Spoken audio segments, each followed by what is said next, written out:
I would like to start to thank the organizers first, especially my Israeli colleagues.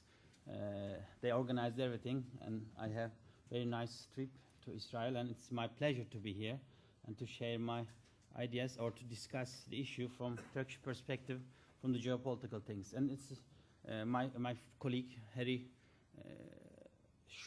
give us a little bit clues on Turkey's position on this issue, but I may try to comment on a little bit from the perspective of politics, geopolitics, or Turkish foreign policy and the regional politics.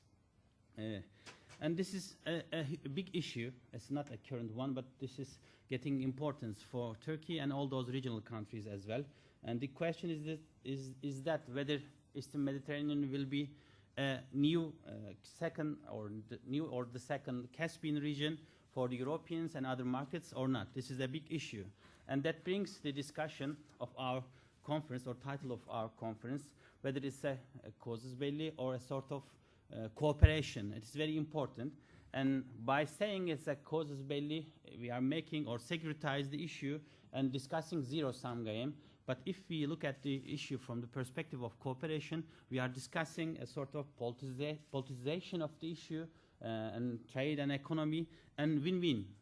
We have to negotiate, we have to work together, and we have to find some ways to balance already existing interests, to establish some parameters of cooperation, and bring all those economic and political aspects of the issue into the scene. It's very important. If not, issue becomes very quickly a sort of military or security thing, and it's not good. And then, as it was mentioned in the first panel, we already have more than enough conflicts and issues in this region. Therefore, we have to cooperate.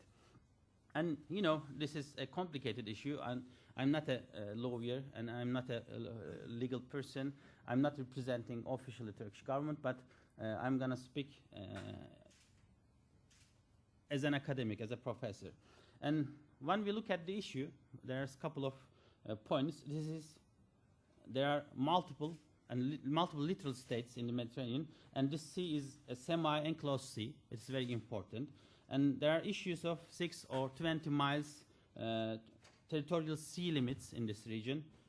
We have 200 miles EEZ or continental shelf limit is not applicable in this region because of the size and all those restrictions, all you know. And we have few yet challenged disputed EEZ delimitation agreements in the region, and no continental shelf delimitation agreements. And we have some other big problems like Cyprus and Middle Eastern issues.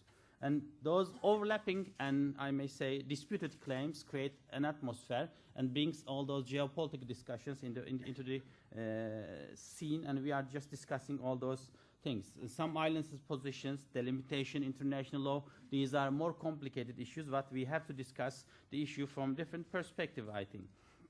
And transportation of the Caspian, Central Asian, and even the Middle Eastern hydrocarbon resources to consumers, notably to the EU, of course. Maybe this is the reason why we are discussing EU perspective as well.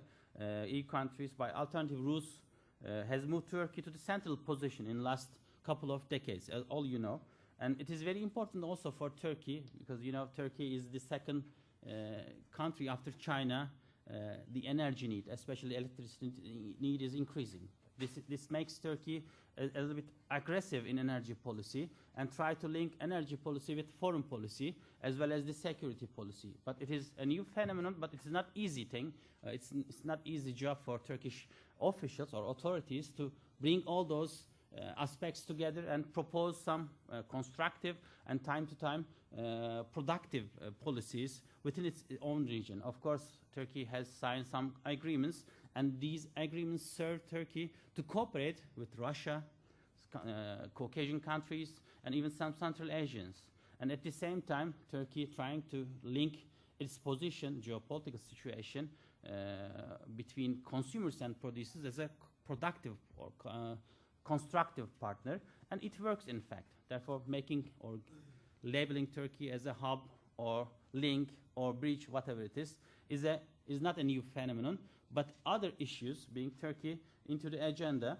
And when we are discussing the North Africa and Eastern Mediterranean, a recent development is a new hydrocarbon explorations. I don't want to dwell on the Caucasian and the Black Sea things and others, but these are the issues for Turkey as well. And this new hydrocarbon explorations in the Eastern Mediterranean brings new discussions to the agenda for Turkey. And for Turkey, relationship between Israel and Greek Cypriots bring a network of energy relationships that cannot be limited with the region itself. Israel's security policies and the new regional bilateral security agreements have taken the attention of big powers, the EU, the US, and including Russia and China, to the natural gas of Eastern Mediterranean. And this situation complicates the energy issue by bringing the security dimension to it.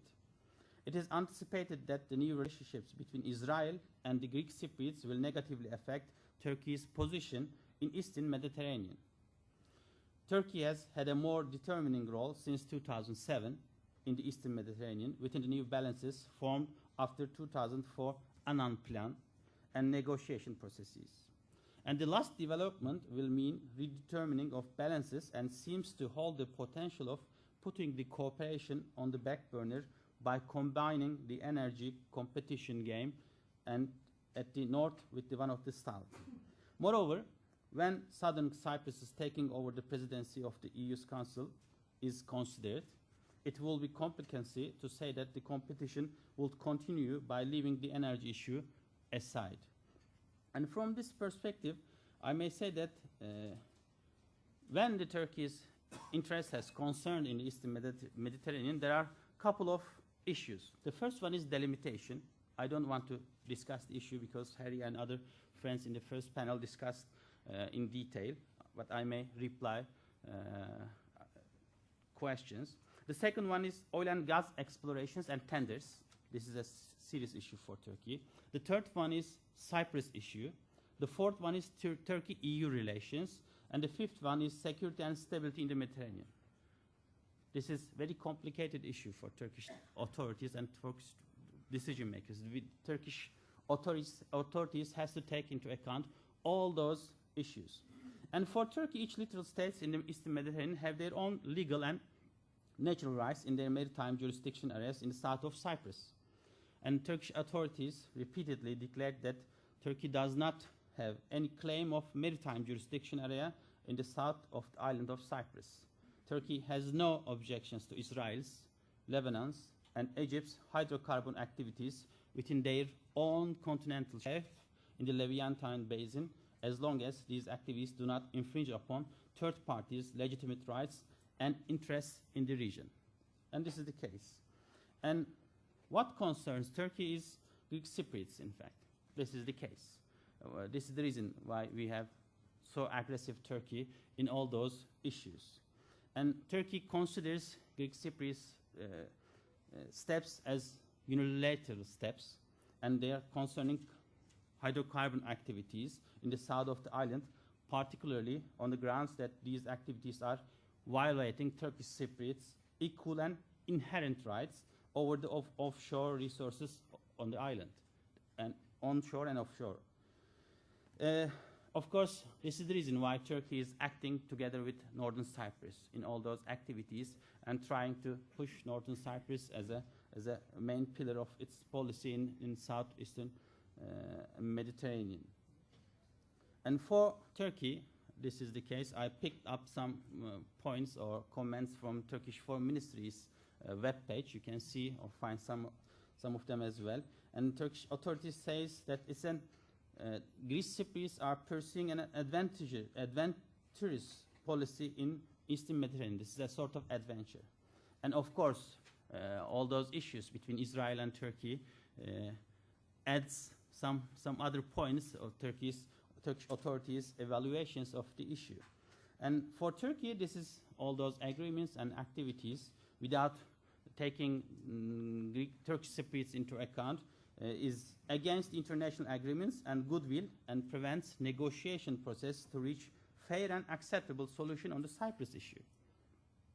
For Turkey, the Greek Cypriot administration does not represent in law or in fact the Turkish Cypriots and Cyprus as a whole. And this is the main mentality, main argumentation of Turkish authorities to discuss the issue with the third parties. Thus, as a result, Turkey considers Greek Cypriot initiatives or activities as provocative and, in quote, prejudging the Turkish Cypriots' existing and inherent equal rights over the natural resources of the island and the sea areas of the island of Cyprus. And for Turkey, the issue should be a part of the comprehensive settlement in Cyprus. Turkish and Greek Cypriots should benefit jointly from the island's natural resources. And this is the issue. And as you know, Greek Cypriots took the lead in the European Union last couple of days. And this has some direct effect on Turkey's European perspective. And Turkey has to deal with this issue with, by taking different perspective.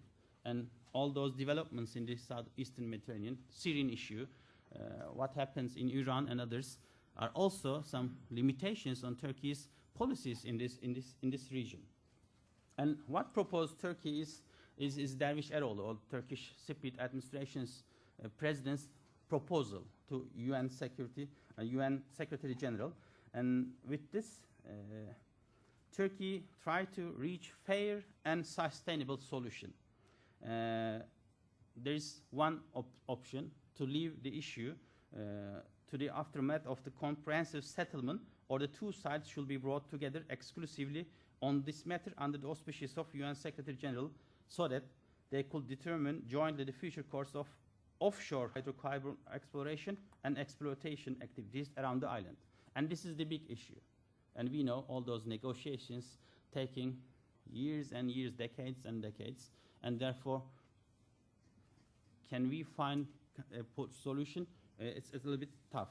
And lastly, I may put some proposals to support cooperation within this region, to the way ahead. We know the situation in the area is fragile and prone to the new crisis if it is left unchecked. International efforts are needed to turn this looming crisis into an opportunity. It is very important. And international community has to take Turkish Cypriot rights into account for Turkey at least to cooperate and solve the issue. And the main tool is Turkish Cypriot's proposal of 24th September to the UN Secretary General. And the UN Secretary General, the Turkish Cypriots and the Greek Cypriots should be encouraged to sit together immediately in order to determine jointly the future course of offshore oil and gas activities. If achieved, this will be also boost to ongoing Cyprus talks towards comprehensive settlement.